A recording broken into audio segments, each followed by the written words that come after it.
Fin de pause. Euh, Merde, je viens de refaire le calcul.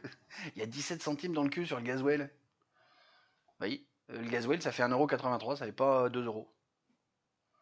Bon, faut que j'apprenne à me méfier de ChatGPT. Hein? Bon, en même temps, je vous dis, j'ai pas le moral, je suis pas à fond, je suis pas au taquet là, donc les pourcentages, eux, sont bons, la technique est bonne, mais il manque 17 centimes pour faire 2 euros sur le litre de gasoil. Donc je pige pas son récap. Faut que je vérifie un peu plus. Je passe pour un baltringue là? Ouais, ouais. M'en fous, vous arrêtez de me le dire. Donc, vous êtes jamais arrivé à 10 pour que je change mes descriptions? Vous lisez toujours pas les descriptions.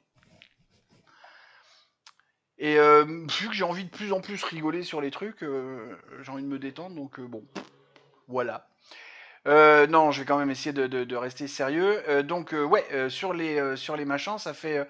Ce qu'il faut retenir, voilà, ce qu'il faut retenir, c'est que on a 30% en fait sur le gasoil, on a 35% sur l'essence, le samplon 95. Alors, j'ai pas pris de samplon 98, même si par exemple, moi à titre personnel, j'utilise que ça, parce que ma bagnole est tellement vieille que je peux. Elle a 26 ans. Bon, SLK, c'est un SLK d'il y a 26 ans. Donc je peux pas mettre de samplon 95 de maintenant, sinon je vais niquer son pauvre moteur. Donc je suis obligé de tourner au 98, qui est un peu plus cher et qui est taxé un peu plus fort parce qu'il produit lui aussi beaucoup plus de CO2. Parce que si je me rappelle bien, plus on monte dans les octanes, plus on produit de CO2. Normal. C'est là où c'est compliqué parce qu'il nous parle d'un truc de climat, d'une CCE. Bon, alors c'est bien mignon leur truc de faire du CCE, de machin, mais il y a un moment, ça suffit pas. Enfin, c'est pas comme ça que ça marche. D'abord parce que tous ces gens-là, ils sont bien mignons, ils nous parlent de maintenant, faut agir maintenant, mais ils ont ouvert un bouquin de chimie, un bouquin de météorologie. Ils ont écouté Jean-Marc Jancovici qui leur explique que ce qu'on est en train de prendre sur le coin de la gueule maintenant, c'est ce qui a été envoyé il y a 30 ans dans l'atmosphère. Ouais, c'est les boomers qui ont envoyé ça dans l'atmosphère. Et si je les aime pas, les boomers, il y a quand même quelques raisons. Hein. C'est pas juste parce que machin. Hein. Non, il y a un moment, oui, quand les jeunes. Parce que quand les jeunes couillons, ils font ah, les boomers, vous avez tué la planète. Justement, c'est l'un des rares moments où c'est pas des jeunes couillons. C'est l'un des rares moments où les mecs sont pile poil dans le vrai. Donc bon. Mais moi, je m'insurgeais, ma mère qui disait à mon père non, non, non, mais arrête pas le moteur, j'en ai pour 2 minutes. Puis elle allait acheter le pain, elle tapait de la gueule un petit peu avant de revenir, et pendant ce temps-là, le moteur il tournait. Et j'étais là, je dis putain, mais. Et tout ça pourquoi? Parce qu'en fait, dans les voitures de l'époque, au démarrage, tu consommais 4 litres. Donc pour éviter de reconsommer 4 litres, parce que ma mère était à la limite de l'avarice, oui, paix à son âme, hein, mais oui, ma mère était, bon, elle se prétendait économe, mais ouais, moment, bon, d'accord, donc les boomers ont bien fait ce qu'il fallait, et on est en train de payer aujourd'hui ce que les boomers ont mis en place. Revenons à nos moutons. Même si on est toujours dans le tas, parce que la TICPE, incluant la CCE, on parle forcément d'écologie, de climatisme, de climato-scepticisme ou pas. Enfin, justement, faut faire attention faut être conscient qu'il y a un problème de climat. Faut être conscient que ça vient en partie des carburants fossiles, mais pas que. Et surtout, il va falloir arrêter de croire que la panacée, c'est la voiture électrique. Aujourd'hui, c'est démontré, la voiture électrique pollue plus que la voiture thermique. Rien que sur sa conception.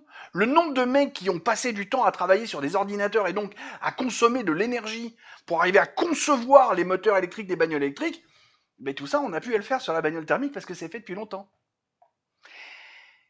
Et puis il faudrait surtout que la bagnole électrique soit rechargée avec de l'électricité nucléaire pour que ça marche. Et pas en Allemagne, par exemple, où on fait l'électricité avec du charbon.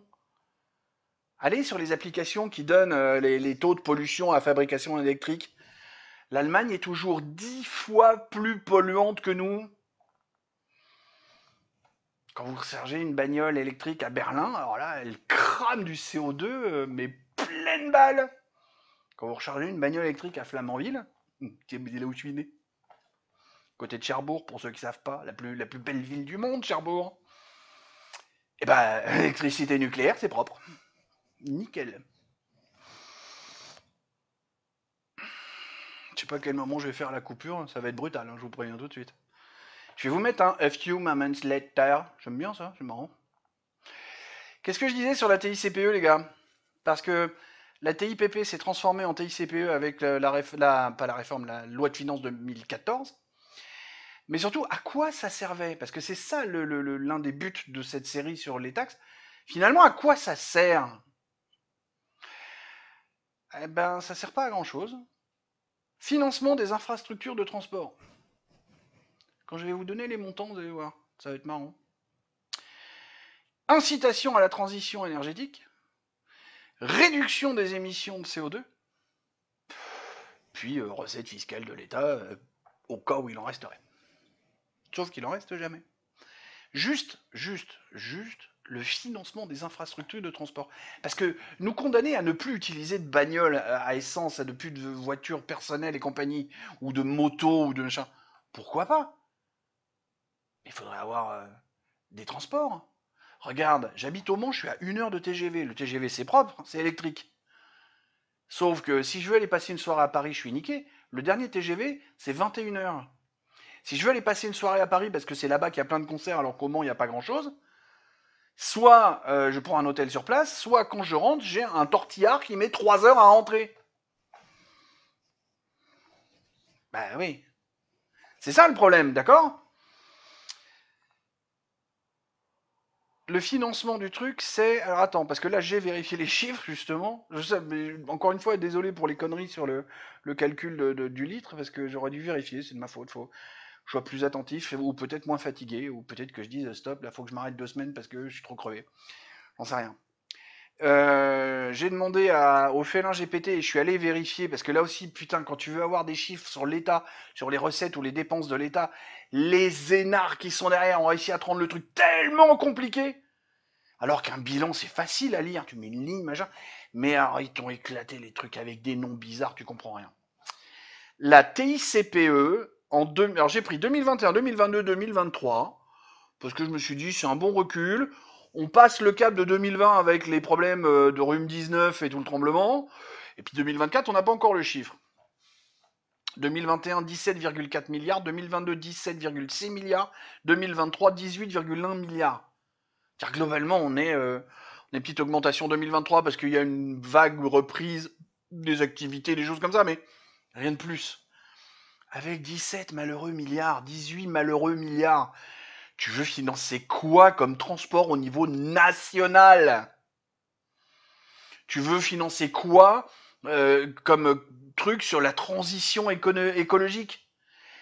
Il faudrait investir massivement dans des projets tels que ITER pour qu'on ait réellement de l'électricité propre, pas chère, abondant. Parce que, encore une fois, Jean Covici, je veux dire, je suis pas d'accord avec tout sur lui, c'est pas Dieu le Père, mais Jean Covici.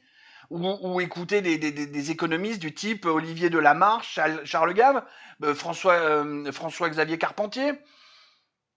Qu'est-ce qu'il faut pour faire tourner une économie? Une énergie pas chère et abondante. Avec des éoliennes? Sérieusement? Qu'est-ce que tu veux financer avec 18 milliards? Non, non. Rappelez-vous, sur les 3 premiers épisodes, on a dit 80% des recettes fiscales sont couvertes par la TVA, l'IR et l'IS. Et là, on a 18 milliards qui débarquent, qui doivent représenter sur les 20% restants, les 18 milliards, je ne sais plus combien ils représentent, mais c'est un peu plus de la moitié. C'est-à-dire que sur les 450 taxes qui restent, on a 10% du financement, avec tout le personnel qu'il y a derrière, je vais y venir.